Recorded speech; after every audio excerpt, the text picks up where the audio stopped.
Good morning, good morning, good morning, and welcome back to my channel. If you're new here, my name is Leah, and this is a true crime channel on YouTube where I talk about true crime and I put on some makeup. Everyone seems to really be enjoying these true crime stories, so it's like story and makeup at the same time. And if you don't want to see me put on makeup and you just want to listen to the story, you can just put the phone down and walk around the house. I do that quite often. As always, I will try to either list at the bottom of the video what I used or tell you during the process of using it. So why don't you grab a snack, sit back, relax, and let me tell you a story. Today's story starts in Estherville, Iowa, in February of 1939. Some Morphe for our eyebrows and some NYX for our eyebrows. Robert Hansen was born on February 15th, 1939, in Estherville, Iowa. He was born to Edna Christian Hansen.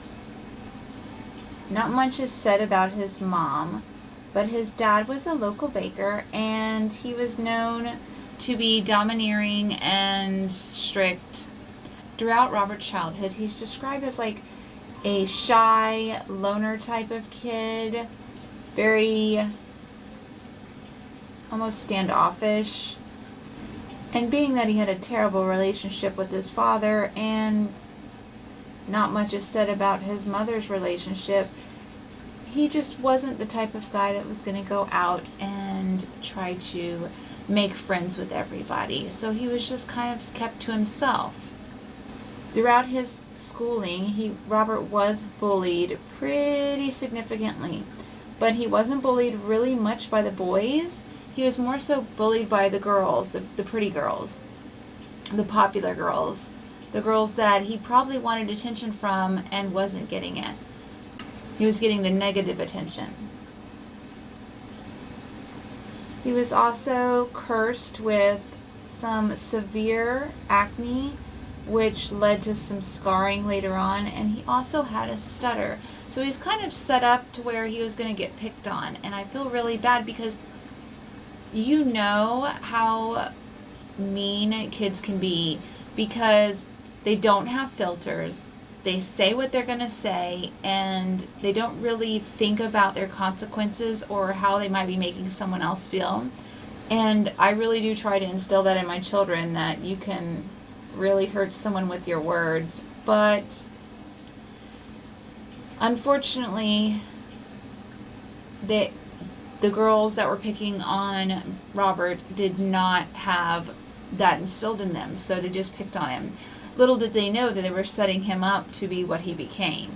During his later teen years, he did pick up archery, and he was really good at it. And so hunting, archery sports, that kind of stuff, he was really good at because it was just something, you know how something that you're just innately good at? Well, that's how this was for Robert. He was just innately good at this. Coming to 1957, Robert decided to enlist in United States Army Reserves. He did serve 1 year, but was discharged. I didn't see anywhere of where it would say if he was honorably or dishonorably discharged, and nor could I find why he was discharged. It just said that he was discharged. You know, when you do stuff like this, your life automatically becomes public record. Like when you're a murderer, your life automatically becomes public record. So anything that you did in the past is going to come up. And anything that you do in the future is probably going to come up if you happen to leave jail. It really is just one of those things. If you don't want to be in the public eye, don't put yourself in the public eye. He did make a brief stint of working as an assistant drill instructor for the police academy in Pocahontas, Iowa. I didn't even know there was a place called Pocahontas, Iowa, but I thought that was pretty neat. In 1960, he did end up getting married to his first wife, and I tried to find out her name, but I think because she was really young when they got married, that it is just not out there. So they're protecting her because of the age that they got married. I think she was probably just barely 18 or somewhere around there. Because they said late teens when I looked up. So I'm thinking like 18, 19-ish. Today for our eye primer, we're going to be using Too Faced Shadow Insurance. For our eyeshadow today, we're going to be working out of the Chill Baby Kylie Jenner eyeshadow palette. I have never used this. Like literally, this is the first time I even opened it. And that's the color scheme we're working with today. I'm sitting here arguing with my hair, and I forgot to put my clips in, which I washed my hair yesterday. When you have dry hair like me, or dry scalp like me, you don't want to wash your hair every single day. But yesterday I made burgers, so I ended up washing it. And do you know when you stop using your favorite shampoo and you go into using something else? And that's what I did, because we just happened to have it, and I was like, well, we're not going to let it go to waste or any of that. And it just dried out my hair. And so now I went back to Paul Mitchell and Olaplex, and now after the first day of using it, I can just feel the difference in my hair. It's just, I've been using them forever, and you can definitely tell if you just switched out for a minute, your hair just is like, why did you just do that to me? Anyways, back to our story. I have these little eye shields on. You can get them at Walmart. So his marriage to this mystery young lady only lasted about 6 months, because he decided that he wanted to get revenge on these pretty girls that picked on him in school. So on December 7th, 1960, he actually had a friend of him that he enlisted to set a local school bus garage on fire, because that was really sticking it to the girls that picked on him. Yeah, I don't really understand that thought process at all, but we'll go with it. That's what he did. He was actually sentenced to 3 years, but only ended up serving 20 months of his 3-year sentence for the arson. But during this time, that wife filed for divorce. She was not fixing to stick it out for him. She was not going to be married to someone who is a criminal. And you know what? She probably needed to get out of there, and it was probably really good that she ended up getting out of there when she did. Because lo and behold, this was just the beginning of his crazy. Throughout the next few years, he was actually arrested off and on for like petty crimes, such as like petty theft. I will say that Love had not given up on him, because he met a Miss Darla during this little time frame, and they ended up getting married in 1963. So just 3 years after his divorce from the other young lady. So Miss Darla and him did end up having 2 kids together, and he was ready for a fresh start. So he moved with his wife and his children to Anchorage, Alaska. And in Anchorage, Alaska, life was really good. He seemed to be really well liked by his neighbors. Darla was doing good, kids were doing good. Life was just in generally really good. And he should have just stuck with that. Enjoyed being like happy family guy. He also had ended up breaking some records in hunting. Yeah, he was like super good at hunting. Now, I don't know if they're still there. They may have been removed since his indictment of murders, but you would have been able to find them in a book by Pope and Young. It's like their Pope and Young's like world records for hunting. And you would have thought that with life being so good, that he would have just stuck it out and kept himself together. But no, Robert just had a knack for being a criminal, or wanted to be a criminal, or had urges to be a criminal. Not really sure why he chose that life. He had everything going well. But all of this was short-lived, because in 1977, Robert decided to steal a chainsaw. Now remember, he's doing really well, so he could have afforded to buy this chainsaw, but no, he needed to steal it.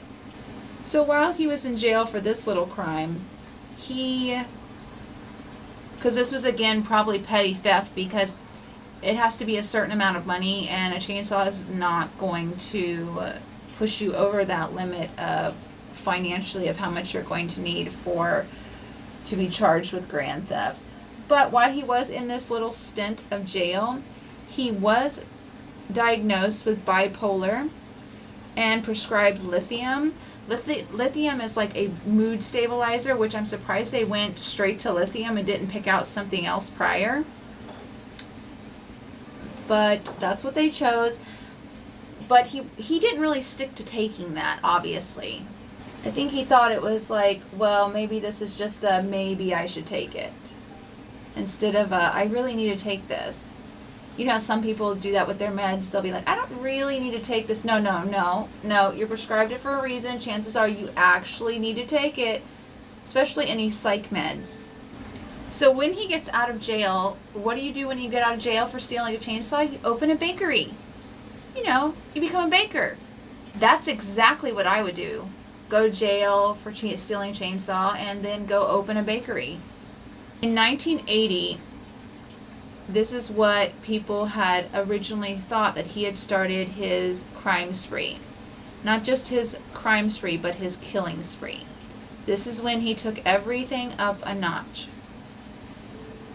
He usually targeted prostitutes, probably because he didn't think that they would be missed or people would take them seriously. And he wasn't necessarily wrong, because I'll come back to that. But his MO was to kidnap and rape them. And before you guys get rude and say that prostitutes cannot be raped, that's very incorrect. They're performing a job and they're getting paid for a service. It'd be like someone stealing gas. And if you refer back to Eileen Wuornos, if you don't think that can happen to prostitutes. So after he would assault them and take them away, he would end up, some of them, not all of them, the ones he couldn't get to keep quiet about what had happened, or he didn't feel like he could trust them to keep quiet on what happened, he would take them out to an area where he would fly them in his plane, his bush plane, and fly them to this remote area in the Nick River Valley area. I hope I'm saying that correct. Then he would release them, and they would think, oh, we're going to get free, we're out of here, we're gone, peace out. And that would not exactly be the case. You see, this place was so remote that there was really no escaping. So he could take his sweet time and enjoy his hunt. He didn't just like to hunt animals, he liked to hunt people. And I swear I read a book about this, like when I was a freshman in high school, and I cannot remember the name of it. But it was about a man who brought people to an island and hunted them. If you guys know what book I'm talking about, list it below, because I can't remember the name of it. But I swear, it's like when I was researching this case, it was like I swear I had heard this before. Maybe he read this book and decided that he was going to act it out. I don't know. But yeah, I remember distinctly that was what was in this book. Well, anyways, so he would take them out there, and sometimes he would be hunting them for days. And it was not really great warm weather, so they would not really do all that well. And he would torture them by shooting off his gun, or he would get close to them, and then he'd pretend like he didn't see them. So just really just playing with them and making it worse. And then after he either killed them with his knife or his gun, and he had a Ruger mini rifle, and that's what he would be chasing them down with, that or knife, probably a hunting knife.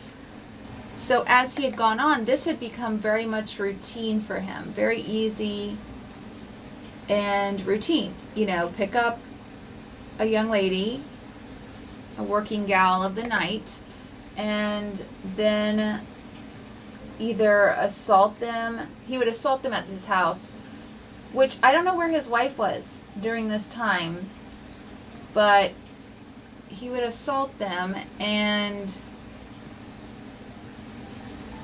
take them out, return them back to the streets if he felt he could trust them. So basically, you really wanted to earn this guy's trust, because he was gonna, that really literally meant life or death. So he had this rhythm going on with what he was doing, and it was working really well for him. He wasn't caught. He was either assaulting them and returning them to the streets, or taking them out into his wilderness and then murdering them and taking a trophy of sorts. I mean, he was a hunter, so it doesn't surprise me when I heard he took trophies. Now, I have said multiple times in other videos that trophies are how, it's like their nail in the coffin for murderers. Every time they see the trophies, you can't deny that you have this. You can't walk away from it. You can't be like, oh, I just found this. Not when you have a bunch of different trophies belonging to these people, unless some other murderer dumped them a big bag of it somewhere. But I digress. Back to the story. He was feeling pretty confident because he had this whole thing on lock, or so he thought. Well, that was until he decided in June 13th of 1983, he ended up picking a young prostitute. She was only about 17, to be honest. And her name was Cindy Paulson. And he actually lured her into his car with $200. This is what it said. $200 that she would perform oral sex and then be released. But once she was in the car, things changed. He took her back to his house. He actually chained her up by her neck and ended up assaulting her multiple times and torturing her for a couple of hours. And then apparently she did not earn his trust, and he decided that he needed to take her onto the bush plane and take her out into the wilderness. This was his plan. Well, Cindy was a feisty little one. I'll tell you what, she was feisty. And she was not going down. This was not going to go down like this. So once he got her in the car and they were headed there, they got to the airplane or airport, I believe, and then he turned his back on her for like a short minute, and she was out. He did give chase to her. Like, this was his thing. He liked to hunt. But this was a public airfield. So he wasn't the only one who had an airplane there. And he was chasing her down, but soon just kind of gave up because it would have drawn a lot of attention if he had continued his chase with her. She did end up getting to a main road, which she was able to flag down a truck driver. And I'm not really sure if it was a truck driver, like one that drives the big rigs, or one that drives, like, was just driving a truck, but it said truck driver. And the truck driver was really concerned because she was bleeding and she was pretty mangled. She looked like she had gone through a lot of things, which she had. And she did not. He ended up taking her to a hotel, not for his pleasure, but he just dropped her off there. And she ended up calling her boyfriend to come get her. And I'm not really sure why she didn't call the police first, But she did call her boyfriend, and he came and got her and took her to another hotel. And the truck driver actually did call the police about this because he felt like it was really strange that, well, he saw a girl that was half naked and just disheveled and bleeding and saying he's going to kill me, freaking out, and ended up picking her up. So he did the right thing and called the police, which led them to the motel that originally she had called her boyfriend come get her, and then that led her to them to actually her. Which, when they did come across her, she was still handcuffed, and the boyfriend was nowhere to be found. So maybe he went out to go try to get something to disassemble her, maybe some wire, some like clippers or something to get the handcuffs off of her. She was super distressed, and when she began speaking to the officers, she gave them a full description, including saying that he had a stutter. Did I mention that before? That, yes, I did, that he had a stutter. And being that this was, it was a large area, but it wasn't, people kind of already, the police were like,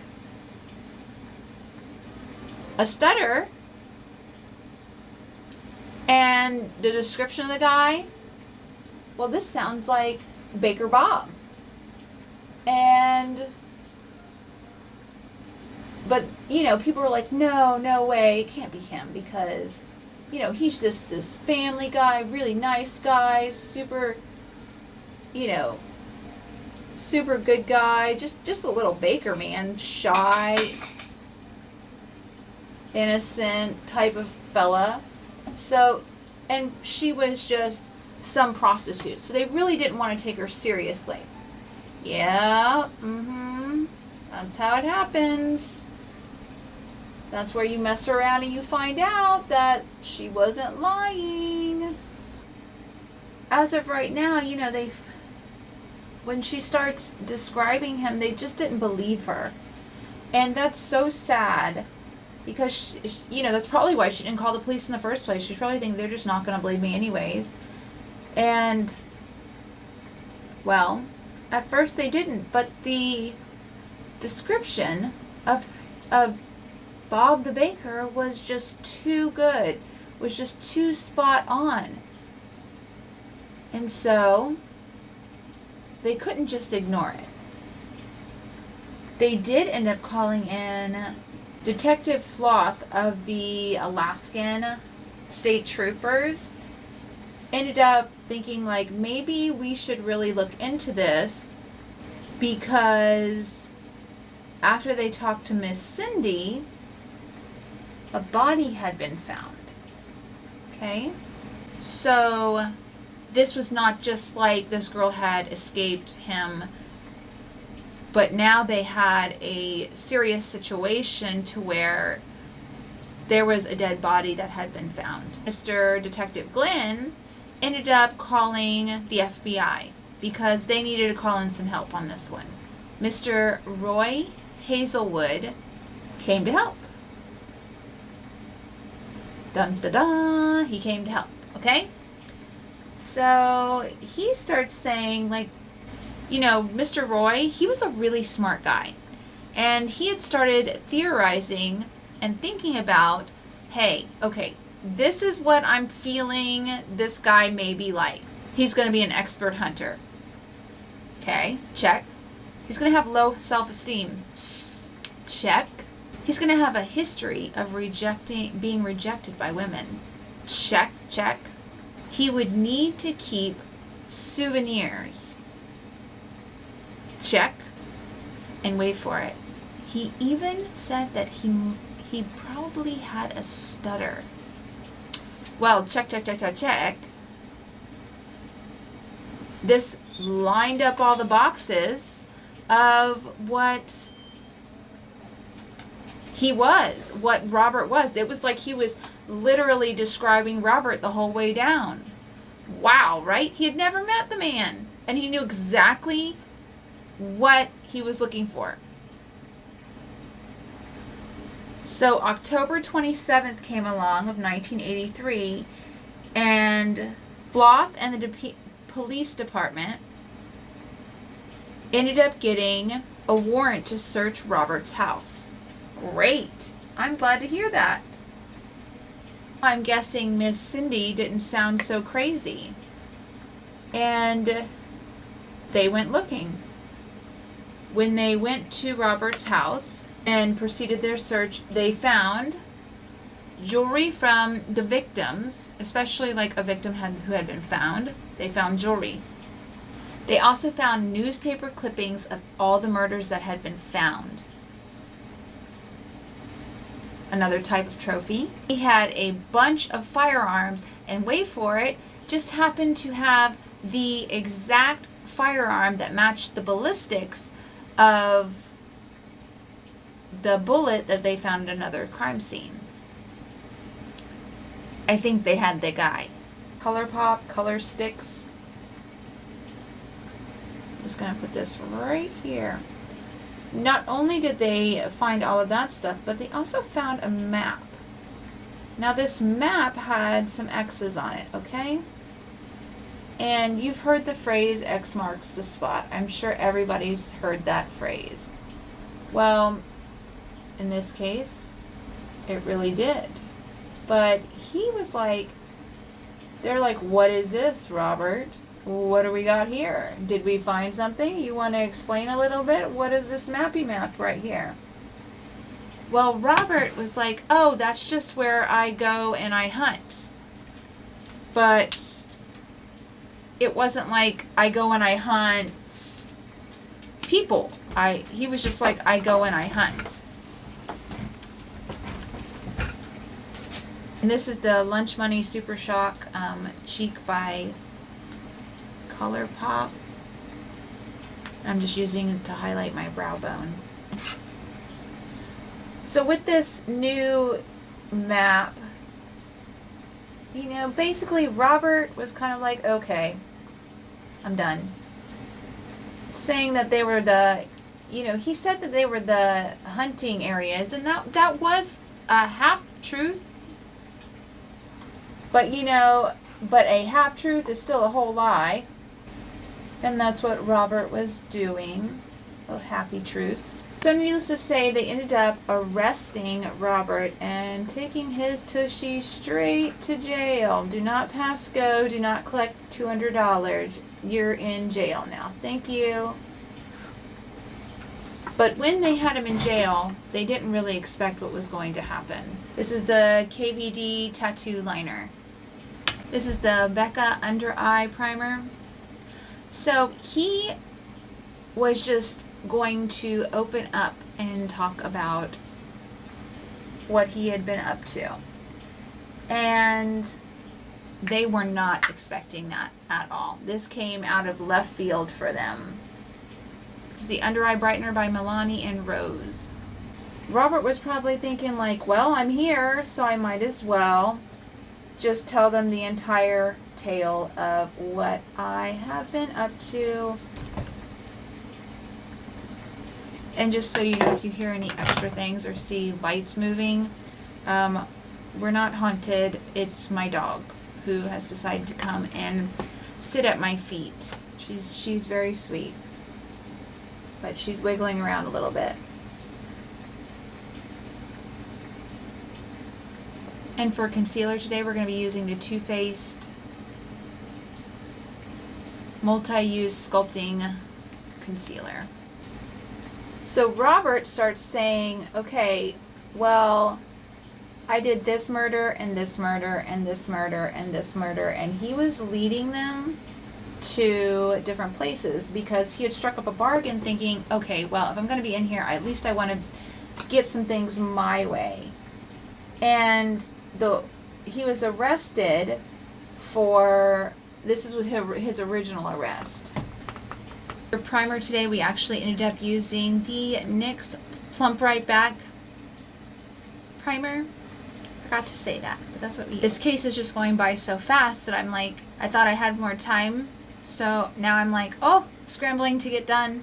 For foundation today, we're going to use the Born This Way Too Faced foundation. So he's in jail now, okay?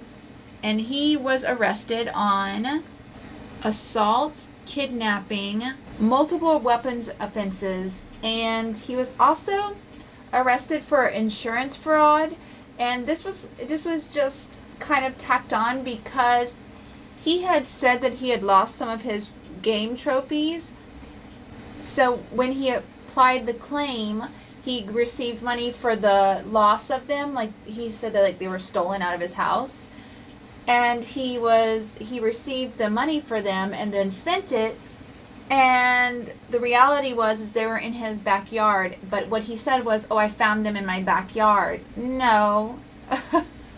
He hid them in his backyard and then collected the money. So he got arrested for insurance fraud because of that. So that was just tacked on to his other charges. And I know it sounds kind of silly compared to the other charges that he had because it had nothing to do with it. So I had to give a little explanation as to why he was charged with that. For blush, we're going to go ahead and use 2 of She Glam's blushes. They're the liquid blushes. I figured I would add a little couple of these in here.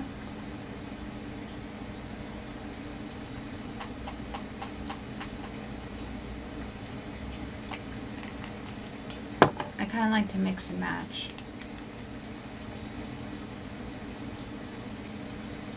So when it came to the point where they found those trophies, it was like, oops, did you forget to tell us that you actually already had your trophies that were here? And he's like, oh yeah, oopsie, I forgot. And it happens. You know, slipped my mind and all that. And they were like, yeah, we're not buying that, friend. He couldn't understand why people couldn't believe him. To do some light highlighting, matte highlighting, we're going to actually use the NYX Jumbo Eye Pencil in Milk. We're just going to put it on a little bit of areas and just blend it in. This is like a matte highlighter. You can also use this as like a base underneath your eyeshadows.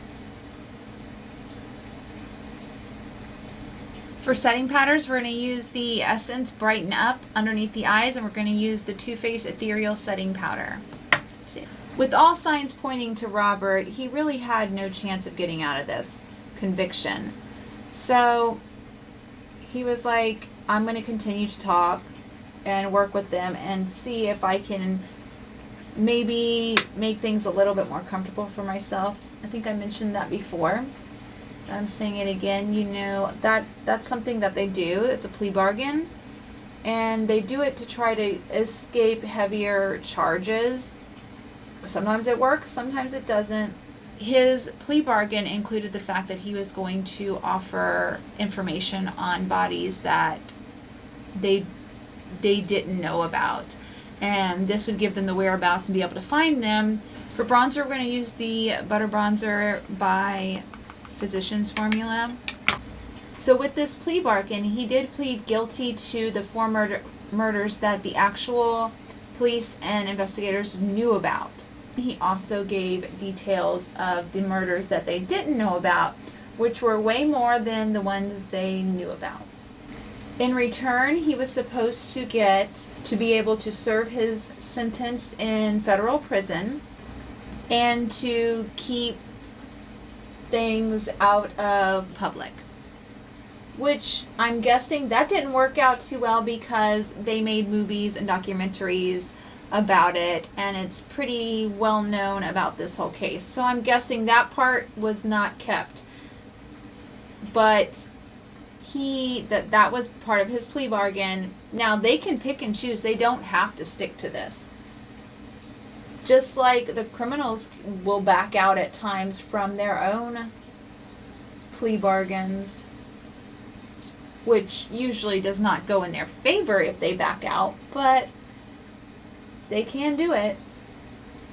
We're going to add just a little bit of Tarte Fearless blush over this, because you can layer cream and powder. I just wanted a little bit of stronger blush with my eye look. I feel like, you know, I could have I could have layered up the blush from She Glam, but I didn't really think that I needed any more until after I had all the powder on. For a shimmery highlighter, we're just going to kind of dip back into the ColourPop Lunch Money. The feel of these are always interesting to me. I'm going to put it on the tip of my nose and the bridge of my nose, just to add a little extra. But I'm not trying to be super, super shiny, just a little bit shiny. And this is a really nice consistency of a highlighter. Goes on skin, any age really. Just really any age, because it's got like this putty type consistency. See? So it's like creamy. You just kind of go like that and then tap over it. We're going to go ahead and curl our lashes. And for mascara today, we're going to use Essence Like a Boss mascara. And for lips today, I'm going to use these two products by ColourPop. This is the Lippy Stick in Cami and the lip liner in Shot Clock. I love how these just fit right on up into the grooves of my lips.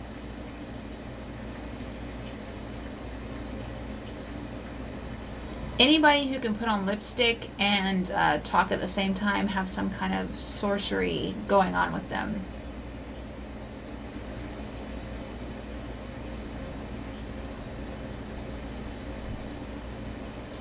Setting spray, as usual, I'm going to use the Milani Make It Last. So, because of the plea bargain and him being able to tell them what he wanted to tell them without getting charged for any extra murders, is he actually opened up and did say that their theory on him was correct, that obviously he has a stutter, which I'm sure it was obvious if people commented on it multiple times, that he was rejected by women multiple times, that he, everything that they had talked about. He was really good at hunting, that it was just all spot on. And then he proceeded to talk about the map that they had come across, and the one that has all the X's on it, X marks the spot. He said that there were between 20 and 24 X's on that map, and he said that those were areas of which there were bodies marked that he had hunted and taken a souvenir from, and that they were still there. He did show the investigators 17 more grave sites. And remember, they were only expecting like something about the 4 murders, and here now they have 17. And 17 more on top of it, which brings it around the total of around 21. The officers did not actually know about 12 of the grave sites, but they were directed near the Nick River Valley. And they did end up uncovering 11 sets of remains with a probable 21 victims exhumed. But some of the bodies weren't found. And if they were found, they were not able to be identified. The ones that were exhumed and were identified were able to be returned to the family members who had lost them. And so that had hopefully brought some closure to those family members, and they weren't concerned with still looking for them, although they had having that actual physical remains, and being able to put something into the grave, I would think would bring a type of closure, and knowing that the person that did it was caught. For me, that would bring more closure. Robert Hansen was sentenced to 461 years without parole. He did have a few where he bounced around a little bit. He first served in the United States Penitentiary in Lewisburg, Pennsylvania. In 1988, Robert was returned to Alaska and was briefly incarcerated in Lemon Creek Correctional Center in Juneau. I sure I'm messing that up. I'm sorry. Then he was moved to Spring Creek Correctional Center in Stewart. On August 21st, 2014, Robert Hansen did find his death, and it was just from natural causes. It was said that he was dying from a illness that he had been fighting, and he was moved from Anchorage Correctional Center to an Anchorage hospital, where he spent the rest of his dying days there at the age of 75, finally meeting his maker. To summarize, he had a long list of crimes, from petty to full-blown murder. He had approximately 17 to 21 actual murders, 31 plus rapes, and 3 plus victimless crimes, such as the stealing the chainsaw and burning the bus garage.